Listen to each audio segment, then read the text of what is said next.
Providence gets called one of the most walkable cities in America. I hear that a lot, and I figured, alright, let's actually test that out. Today, I'm hitting 20,000 steps, starting right here in Kennedy Plaza, taking public transit west, and walking the whole circuit of Olneyville. Neighborhood history, industrial ruins, street art, a fish ladder, and a hot wiener at the end of the day. Let's go. This plaza was called Exchange Place until 1964. The trolley tracks that ran through here were laid in 1914, and by 1920, this was the main interchange hub for the entire United Electric Railways network, connecting Providence to the rest of Rhode Island. At its peak, moved 154 million passengers a year. Now it's RIPTA buses, same spot, different machines. Olneyville has been a place where things get made since before Providence was a city. The Woonasquatucket River runs right through the middle of it, and for 200 years that river meant power, water power, mill power. The neighborhood gets its name from Christopher Olney. He ran a grist mill and a paper mill on the wide bend in the river called Olney Pond. By 1745, there were already mills and distilleries running just north of what now is Atwells Ave. The road built between those early mills and the farms behind them still exists today. It's called Valley Street. When the textile era hit the early 1800s, Olneyville went from a mill crossroad to one of the most densely industrialized and populated places in the entire state of Rhode Island. The river powered mill after mill after mill along that corridor. Cotton, wool, worsted fabrics, dye works, thread. And like every mill neighborhood in New England, it needed workers, so workers came. The first wave, Irish in the mid-1800s, then French Canadians, then Polish, Italian, Western European immigrants filling in the side streets and triple deckers that went up around the mills. By 1895, the block between Atwells and Mann were almost completely built out of two-family houses, and a lot of them put there by mill owners to keep their workforce close. The mills didn't just own the buildings. For a while, they basically owned the neighborhood. Then the mills left. Southern competition, lower wages, newer equipment down south. The Depression accelerated it. By mid-century, one by one, the big operations went silent. The neighborhood didn't bounce back the way the East Side did. What it did was keep absorbing whatever came next. Dominican immigrants started in the 1980s, Latin American families moving out from New York. Today, Olneyville is one of the most heavily Latino neighborhoods in Providence. Same pattern, different generation, new people. Same streets, different language on the sign. And in 1898, the whole area was formally annexed into Providence. Before that, it was technically part of Johnston. The name stuck for a while, then everyone just started calling it Olneyville. This is it. You step off the bus and you immediately see the contrast. Mill brick on one side, three-family houses packed behind it. A train line running along the eastern edge of the neighborhood. That's been there since the industrial era. And the color, big murals on the building.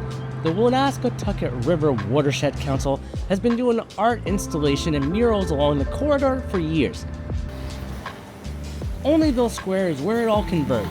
The mills brought the people needed banks, and shops and post office and a place to cash their pay envelopes. By the late 1800s, this was a fully functioning commercial district. One of the most significant buildings still standing here is the Rhode Island Hospital Trust Company building, right at the square. That was the financial center for the whole neighborhood when this place was running at full industrial speed. Bank buildings in the mill neighborhoods aren't accidental. Look around the square today, and you got the full picture. Local shops, a few empty storefronts, the view down Manhattan towards the river, and right across the water, those two dome towers. Those are the towers of Atlantic Mills, and that's where we're going today. Atlantic Mills, built in 1852. It started as the Atlantic Delaine Company, making delaine, which is a fine wool, muslin fabric. They went bankrupt in the Panic of 1873, and a new operation came in and built those two dome towers you see right there, and eventually grew this into the largest textile company in Providence. Over 2,000 workers at its peak. There were strikes here, wage cuts, a 3-month walkout by spinners, pushing for an 8-hour workday. This wasn't a quiet place. It was contested ground. Workers fighting mill owners over the basic terms of survival. Same story you find in every mill town, just a little different names on the deed. Walk into this building, the first thing that hits you is a staircase. It's wrapped around almost like a spiral. Heavy timber, exposed bricks, ceilings that go up forever. They don't build like this anymore because they don't have to. When this was built, they were building for generations, not for quarters. The building is going through improvements right now. Walk the complex and you can see it. In June 2025, the building sold for $4 million. That's 330,000 square feet of brick and heavy timber for $4 million. The tenants, worried about displacement, organized.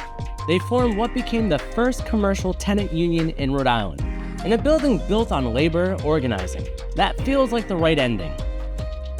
This place has been here since 1946, and it was founded by a Greek immigrant named Anthony Stevens and his son Nicholas, and it's been in the same family for 4 generations. The current location has been here since 1953. 4th generation owners, Greg Stevens and his sister Stephanie, took home the James Beard Foundation America's Classic Award in 2014. For a hot wiener stand in Olneyville, that's the kind of thing that makes Rhode Island what it is. I've personally met the former owner while doing projects and interviews here over the years. Great guy, great family, great establishment. You order it all the way. You do not ask for ketchup. The staff has a few tricks up their sleeve too. This place was a favored lunch spot for the jewelry factory workers in the neighborhood. Now it's multi-generational. Late-night college student, returning Rhode Islanders who make their first stop from the airport, and guys like me who just walked 6 miles and need to sit down for 10 minutes. The neighborhood has been a landing pad for creative people who can't afford anywhere else, and that produced something real. Fort Thunder was an artist collective that operated in Eagle Square, right on the Olneyville and Federal Hill border. It was demolished in the early 2000s to make room for a strip mall. That demolition became a flashpoint. 244 Oak Street became the successor, a partially stucco-covered 4-story mill building, painted a shade of pink that you can't miss, tucked into the industrial labyrinth behind Olneyville Square. It had artist lofts with names like the Pink Rabbit and the Bakery. It was, for a period, the throbbing heart of Providence's musical underground. Until 2004, when 60 artists were forced out of there too. Then there's this one, 7 Dyke Street. On the surface, it looks just like another industrial building next to the train line, but this thing has had more identities than anyone in Olneyville. The United Electric Railways Company was chartered in 1919. This building was their power converter substation. It did that job until 1955 when the trolleys were gone and the building was sold off. Then the skate hut moved in. Upper floors became a series of skate ramps and one very large half pipe. And underneath, on the first floor, was a music venue called Under the Hut. Green Day played there. Fugazi played there. Jawbox played there. And a former electric substation in Olneyville, Rhode Island. After the skate hut, it became Club Therapy, Providence's only legal after-hour nightclub, open midnight to 6 in the morning on the weekends. The building has been vacant since around 2018. Over on Agnes Street, there's Harrison, a creative workspace with over 24 businesses inside. Heavy emphasis on artists and makers. It's part of a pattern you see all over Olneyville right now. Old industrial spaces being repurposed not just for luxury condos, but also for the actual working economy, the people who make things. Walk the residential streets, triple deckers, new condo construction, the restored church, the Greenway entrance, and walking around the neighborhood, you get a full picture of what Olneyville is right now. Not a finished story, an ongoing one. The lumber company has been in Olneyville longer than most of the mills that defined it. Think about that for a second. They were here before the neighborhoods got annexed into Providence, Before the streetcars, before the dome towers went up on Atlantic Mill, it just kept moving. Rising Sun at 166 Valley Street, originally National and Providence Worcester Mills, built between 1880 and 1890. 13 buildings on the banks of the Woonasquatucket. In its peak in the 1890s, the operation employed around 750 workers and produced 900,000 yards of Worcester goods a year. It ran all the way into the 1950s, listed on the National Register of Historic Places, and converted into 135 residential lofts in 2005. But go around back. Now that's where this place really opens up into something unexpected. Back here, you've got remnants of the original sluice gates that controlled the flow of the river into the mills. Gear wheels, industrial hardware, just sitting here in a park next to the water. It's an open-air industrial museum.